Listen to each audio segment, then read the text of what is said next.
tombol ini yang bisa dimanfaatkan itu hanya 6, 5 yang saya pakai. Masih sisa banyak. Mubazir kalau nggak saya pakai buat ngaktifin si controller itu. Sentral juga Pak, nggak terlalu banyak tombol aneh-aneh. Masuk ya, bagus. Oke.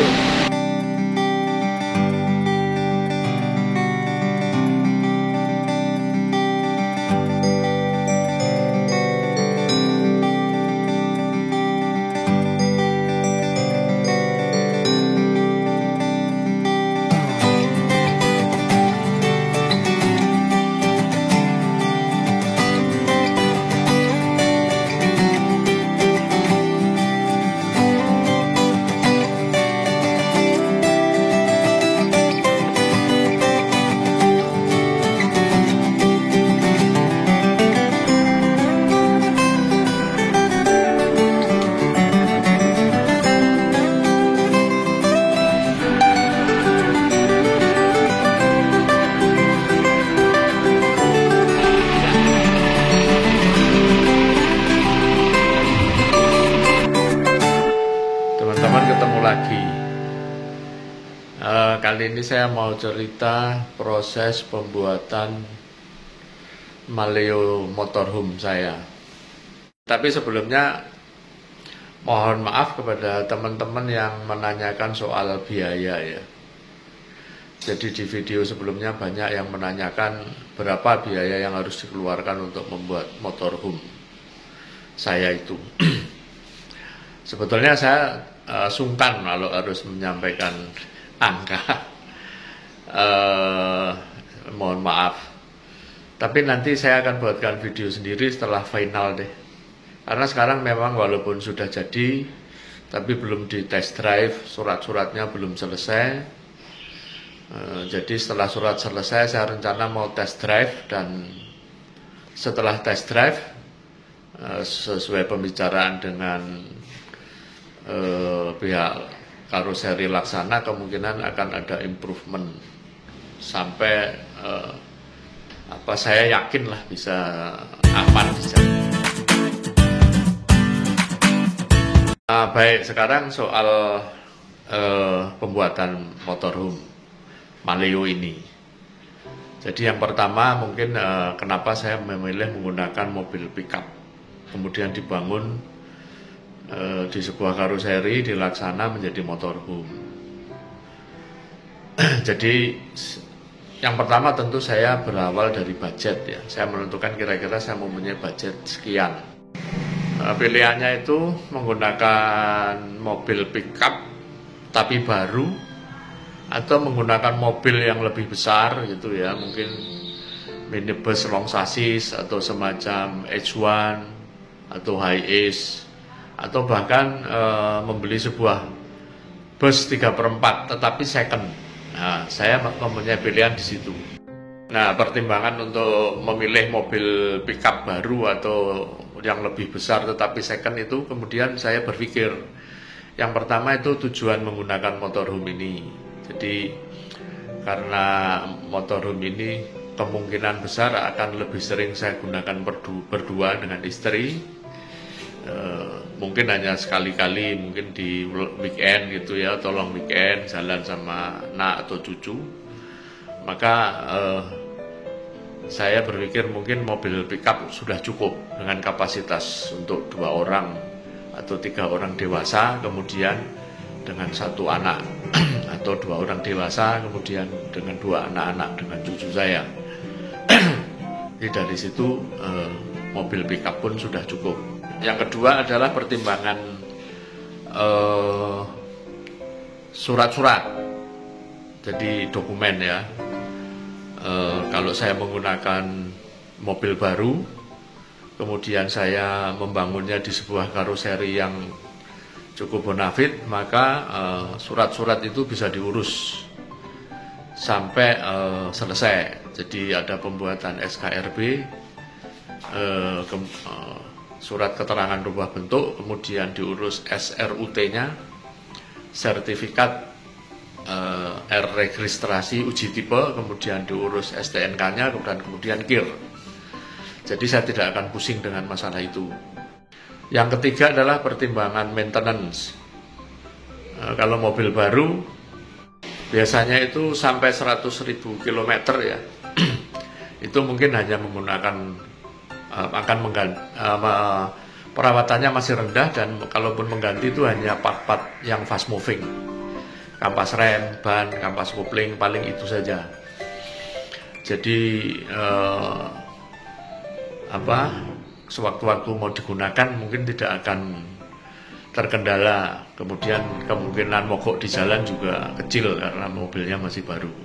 Nah, kalau pakai mobil second, saya sebetulnya sudah mencoba mencari mobil second yang lebih besar gitu ya. Tapi karena mobil-mobil jenis minibus itu adalah mobil kerja, maka hampir 3 bulan saya mencoba mencari di marketplace, di online gitu ya. Itu rata-rata kilometernya sudah gondrong. Rata-rata ada yang 200.000, 150.000, 100.000. Nah, biasanya kalau sudah kilometernya di situ ya mungkin mulai jajan kan. Saya berusaha mencari yang di bawah 50.000 kilometer jarak tempuhnya, itu nggak ketemu. Ya sudah, akhirnya saya memutuskan udahlah pakai yang baru aja. Itu kira-kira pertimbangan saya kenapa saya memilih menggunakan mobil pickup. Jadi satu, karena saya hanya butuh untuk yang kapasitas kecil, kemudian maintenance-nya rendah, surat-suratnya masih bisa diurus oleh karoseri. Saya tidak pusing dengan urusan surat-surat. Nah, kenapa menggunakan Isuzu Traga? Ya, ini mobil pickup yang dimensinya paling besar dibanding mobil-mobil pickup yang lain. Kalau soal kualitas kan tergantung perawatan dan pemakaian serta medan yang dipakai aja. Kalau bebannya berat, kemudian medannya banyak lewat jalur-jalur jelek, kemudian yang bawa atau drivernya kasar, ya pasti sering rontok. Tapi kalau kita pakai sendiri, jalan pelan-pelan, kalau ada jalan jelek pelan, kemudian dibawa secara hati-hati, perawatan rutin, ya insya Allah mudah-mudahan awet.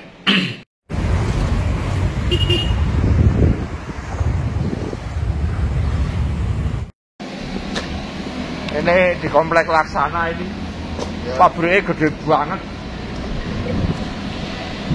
sampai belakang sana ya Pak ya? Ya, lebih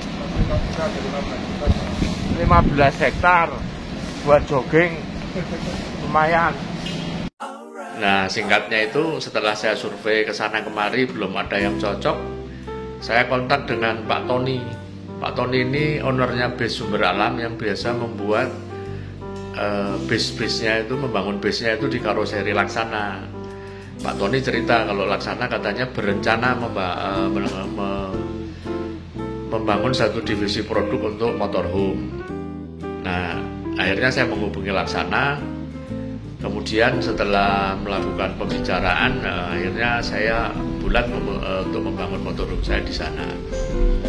Jadi walaupun Laksana ini belum biasa membangun motorhome, tapi saya memutuskan untuk ya udahlah di sana aja. Karena apa? Karena dia sudah membangun ratusan, mungkin malah ribuan bis, bahkan diekspor. Jadi dari sisi kualitas itu saya percaya aja kan. Kemudian dari surat-surat juga pasti dia sudah bisa mengurus dokumen-dokumen. Kebetulan motorhome saya ini motorhome kedua yang dibangun oleh Laksana ya. Yang pertama itu Navara 4x4 yang bekerja sama dengan Base. Tapi kalau pakai Base kan budget saya terlalu tidak sampai ya. Kemudian saya ngomong sama Laksana, pokoknya saya terima jadi aja deh, saya maunya begini gitu kan. Setelah dihitung, awalnya memang budgetnya over juga. Disinilah makanya kalau ada teman-teman nanya ini budgetnya berapa, saya agak terlalu ya sungkan. Kemudian mungkin budgetnya akan meleset karena waktu budget itu keluar cukup besar.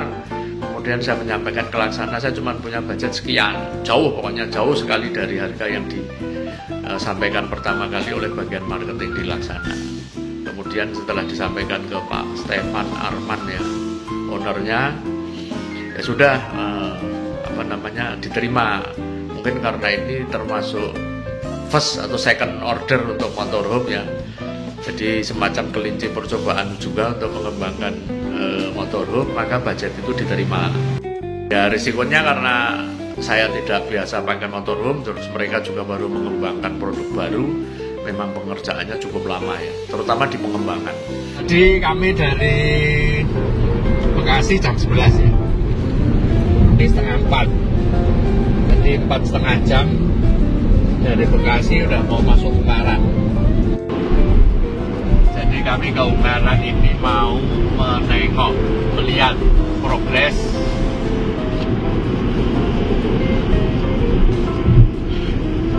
pembangunan motorhome kami. Jadi kami lagi bangun motorhome di Karoseri Ungaran, Laksana di Ungaran.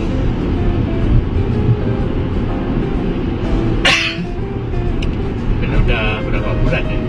4 bulan. Nggak lama sih. Tapi ya maklum karena ini orderan pertama. Jadi mulai dari pengembangan konsepnya, desainnya aja lama banget.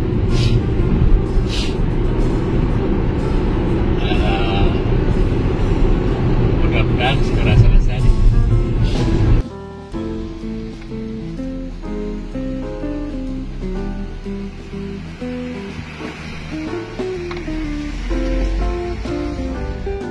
Sekarang cerita soal proses pembuatan motorhome ini. Jadi setelah sepakat untuk saya akan membangun di sana, kemudian saya mengorder ke Isuzu. Saya menghubungi Pak Maman, kebetulan teman kuliah yang bekerja di IAMI, Isuzu Astra Motor Indonesia, bahwa saya akan memesan satu buah Isuzu Traga untuk saya bangun menjadi motorhome, kemudian dihubungkan ke dealer. Setelah order maka mobilnya dikirim ke Semarang. Yang kedua adalah ini yang paling seru, itu pembuatan desain untuk motorhome ini. Diskusinya lama banget, mungkin ada sebulan lebih sampai bisa ketemu konsep seperti yang saya butuhkan. Jadi setelah itu kemudian dilakukan masuk tahap produksi. Mobil itu saya kirim kalau nggak salah bulan Agustus tahun 2021, kemudian akhir September itu baru mulai tahap produksi. Nah, bulan Oktober saya menengok ke sana, itu baru mulai dibangun. Ada berapa orang? Ya kira-kira 6 kintal. Bisnis juga model. Ini lagi ngecek progres calon campervan motorhome.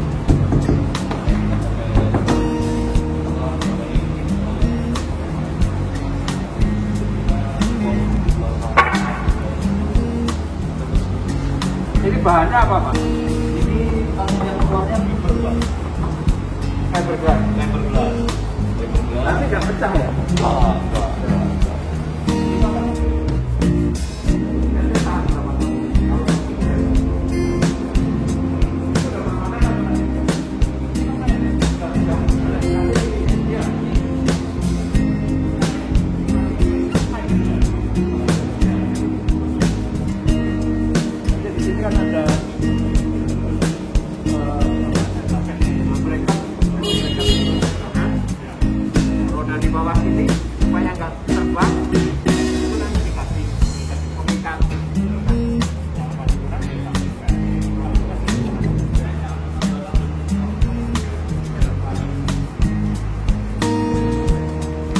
Jadi masih baru dibangun tiang-tiangnya begitu ya,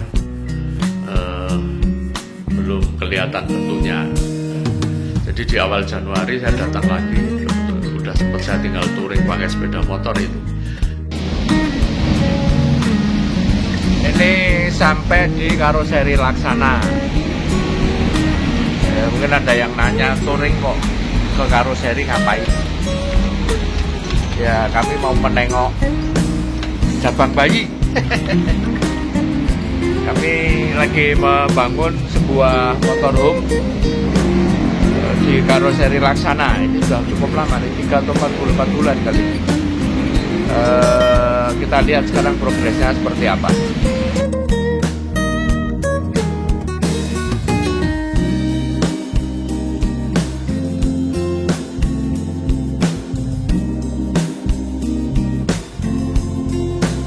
pertama karena ya semacam dibuat riset juga. Ini materialnya apa namanya? Sandwich panel, Pak. Sandwich panel. Ini dipasang semua ini? Sebagian. 40% di dalam sudah dipasang. Masih berantakan. Ini painting preparation lah ya, Ya. persiapan sebelum dicat. Betul sekali. Ini dalemannya, oh ini masih berantakan banget gini.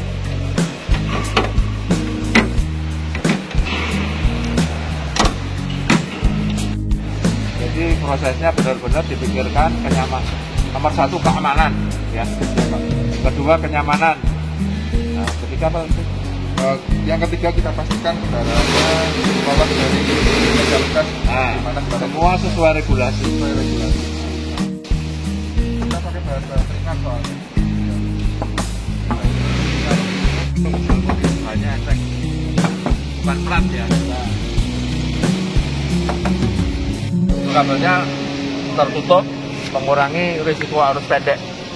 Apalagi di mobil, mungkin kena air pas jalan, hujan, kedua tikus, segala macam ini di cover.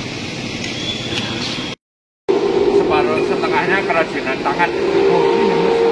Ini handmade ya? Handmade ibaratnya Pak. 100% handmade. Menuju ke situ ya. Ya. Tetap kita ada proses yang menggunakan mechanical, kemudian pakai mesin juga ada pastinya. Karena kan untuk motong sebuah lapisan aluminium itu juga kita pakai computerized. Kita pakai mesin potong yang laser juga. Tapi karena ini belum ada cetakannya, jadi lebih banyak untuk merakit dulu secara manual seperti sendiri sendiri. Kemudian bagian interiornya itu kan juga produk kayu ya Pak ya. Jadi itu memang produk padat karya. Semua konstruksinya udah selesai, baru mau masuk tahap finishing. Saya menengok ke dalam pabrik itu ditemani oleh marketingnya, namanya Pak Lazuardi. Jadi saya bisa melihat dalemannya, jenis-jenisnya kabelnya dan segala macam. Jadi saya bisa betul-betul bisa melihat bahan-bahan yang dipakai. Memang menurut saya bahannya bagus ya. Setelah itu bulan Januari, Februari, Maret saya menengok lagi ke sana. Sudah mulai masuk tahap finishing, sudah dicat. Ini ruangan finishing di karoseri Laksana. Nah itu motorhome-nya lagi di finishing, lagi dikeroyok. Ini yang belakang ini ngurusin listrik. Ini konstruksi.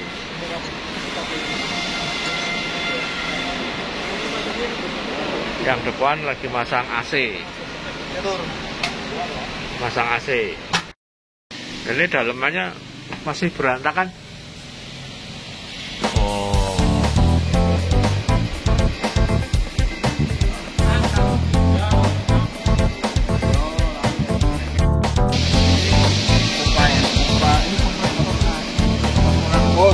Filter solar Pak.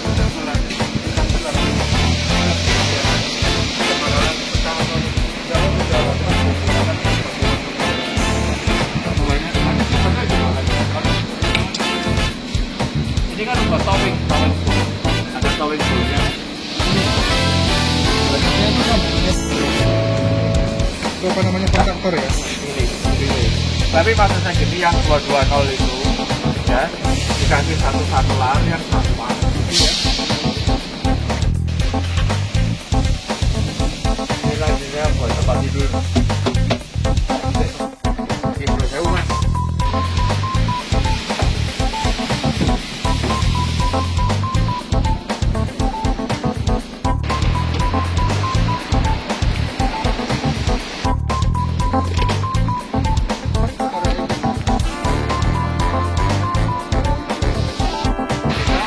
Gimana caranya?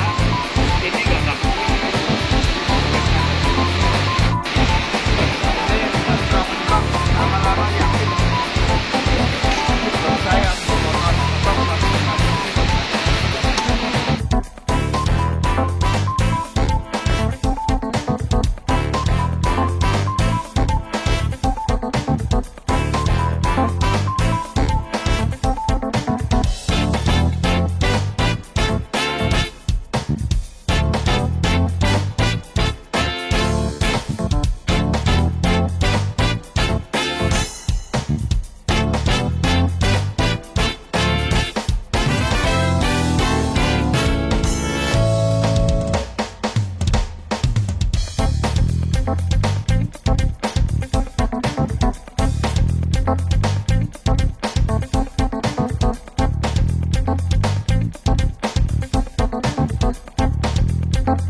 mati kan. Tapi dari inverter ke sini diputus di mana? Ada, nanti ada motor ini di Enggak, di jalur ini di mana? Putus di sini. di sini ya. Positif ini diputus ya. Yang saya coret ini. Nanti pakai iklan itu ya.